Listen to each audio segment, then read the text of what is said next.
What's up, addicts? Okay, we're doing top 20 lists, final rankings before the last draft weekend of the year. Get right into it. Top 20 wide receivers. Number 20, I had Golden Tate. Every year this guy catches a ton of balls, and for some reason he's always ranked really low, so he's a great value right now. Number 19, Chris Hogan. I love this guy this year. I think he's going to be Brady's number one target. Edelman is coming back after week 4, so that might temper his ceiling a little bit, but I think overall Chris Hogan will develop that rapport with Brady and will give you plenty of weeks where he really can lead your team in scoring. Number 18, I have Allen Robinson. We are just a couple years removed from Allen Robinson being an elite receiver. They paid him like an elite receiver, and I think he's going to be Mitch Trubisky's safety blanket, and I think he's going to have a great year. Number 17, I have Jarvis Landry, the best wide receiver on the Browns. Just saying it, Jarvis Landry is going to do what he does every year, which is outperform his fantasy ADP, because every year we try to fade him, and every year he does better. Number 16, I have Adam Thielen. Adam Thielen had a little bit of an injury scare today, but overall I think he'll be okay. Doesn't look like it's anything serious, but what we've seen in the preseason is it really looks like Kirk Cousins is developing a lot more rapport with Stephon Diggs. So Adam Thielen faded a little bit, but he's still such a good receiver. You have to have him up there. So I have him at number 16. Number 15, one of my favorite guys, Juju Smith-Schuster. I know everyone's saying, oh, he's going to bust, he's going to bust. Well, at the end of the day, he broke out last year, and I think the Steelers are going to need him in order to continue their dominance. At the end of the season last year, they looked like they could have been a Super Bowl contender, and I think Ben Roethlisberger recognizes he only has, maybe this year, maybe next year is his last chance to win another ring, and I think Juju is going to help him do that. He's still athletic. It's hard to put lightning back into a bottle, and I think that's what he is. So that's why I have him at number 15. Number 14, Larry Fitzgerald. Same thing as Golden Tate. Every single year he gets it done for you guys, and every single year he gets drafted later and later for some reason. So, take him when you can. If you get him in the 3rd round, at the end of the 3rd round, that probably means you have a pretty solid team.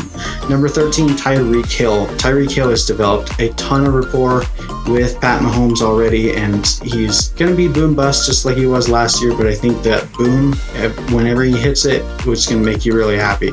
Number 12, I have Doug Baldwin. So Doug Baldwin, number one target for Russell Wilson. Russell Wilson's going to have to throw the ball a ton this year, and I think he throws it a lot to Doug Baldwin. Now that Jimmy Graham is gone, his touchdown count should go way up, and if he's getting the receptions that he's been a wide receiver one the past couple years. There's no reason to believe that he won't do it again.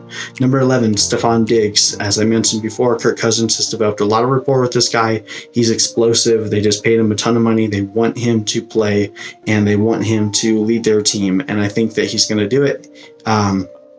Talent-wise, him and Thielen, they're different types of players, but I think they're both very talented. I just think that Stephon Diggs ends up with a better fantasy season this year and has more explosive weeks for your team.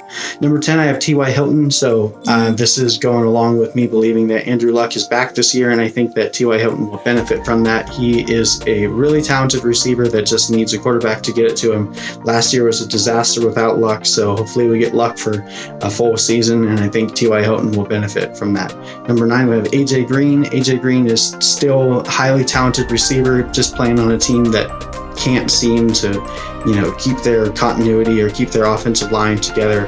So I think he will do fine. He'll have plenty of games that you're happy. He's a really good bargain right now, so I don't have any problem taking him where his ADP is. I just have him ranked lower than some of the other guys ahead of him. At number 8, I have Mike Evans. Mike Evans is due for positive touchdown regression this year. He barely had any touchdowns last year, and that's going to change. Number 7, I have Keenan Allen. I love Keenan Allen so much. His receptions, he just gets it done week in, week out, and he's one of the safest floor plays for you. Has a bit of an injury history, but all those injuries, none of them correlate to one another. Most of them are freak accidents, so I'm not too worried about that. Number 6, I have Michael Thomas. Basically, Keenan Allen on a better team.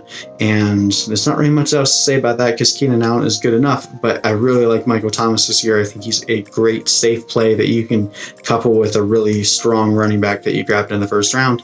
Number 5, I have Devontae Adams, the number one target for Aaron Rodgers this year. No more Jordy Nelson. I think Devontae Adams is going to absolutely explode this year, and he has the potential to finish even as the number 2 wide receiver.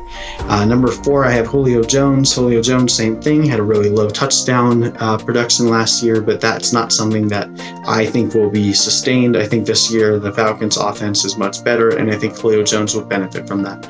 Number 3, Mr. $90 million man, Odell Beckham Jr. Oh my gosh, this guy just got paid a crap ton of money, and I think that he's still going to do really well, and I don't think that money is going to slow him down. He is arguably the most athletic wide receiver in the league, and he gets it done on your fantasy team just like he does on the field. Number 2, I have DeAndre Hopkins. Everyone that's worried about DeAndre Hopkins regressing again, I have 2 words for you: Brock Osweiler. Well, guess what? He's not on the team, so there's no reason for DeAndre Hopkins to do what he did 2 years ago. He is one of the best receivers in the league, and they feed him the ball. They didn't really do much to upgrade their team on the offensive side of the ball, so that means that they're going to continue doing what they did last year, which is feed DeAndre Hopkins. And of course, number 1, Antonio Brown. He's a king. He's the boss. There's no reason to not take him as your first wide receiver. If you take someone over him, then you're just really risky for no reason. Antonio Brown is a boss. Take him as number 1 receiver, and you'll be set. Anyway, hope you guys found this helpful. If you'd like, download my PPR tiers there in the description box. Hope you guys are ready for your draft this weekend, and hope you guys are ready to crush it. Peace.